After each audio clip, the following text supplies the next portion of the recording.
উৎসবমুখর পরিবেশে কানাডায় হয়ে গেল উত্তর আমেরিকার সর্ববৃহৎ বাংলা নাট্যোৎসব। নাট্যসংঘের আয়োজনে 2 দিনের এই নাট্যোৎসবকে ঘিরে প্রবাসী বাঙালিদের মধ্যে সৃষ্টি হয় উৎসবের আমেজ। কানাডা থেকে লাইলা নুসরাতের পাঠানো তথ্যচিত্রে ডেস্ক রিপোর্ট। কানাডায় নাট্যসংঘ আয়োজিত চতুর্থ নাট্য উৎসব। 2 দিন ব্যাপী এই আয়োজনে অংশ নেয় উত্তর আমেরিকার 6টি নাট্যদল। দর্শকরা উপভোগ করেন রবীন্দ্রনাথ ঠাকুরের নৃত্যনাট্য, চণ্ডালিকা সহ মোট 7টি নাটক।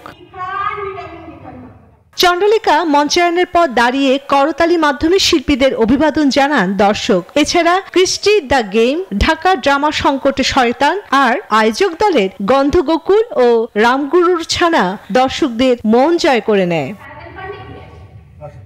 আয়োজকরা জানান, প্রবাসী বাংলা সংস্কৃতির ধারা বজায় রাখা এবং নতুন প্রজন্মকে নাটকের সঙ্গে যুক্ত করাই তাদের এই উদ্যোগের লক্ষ্য।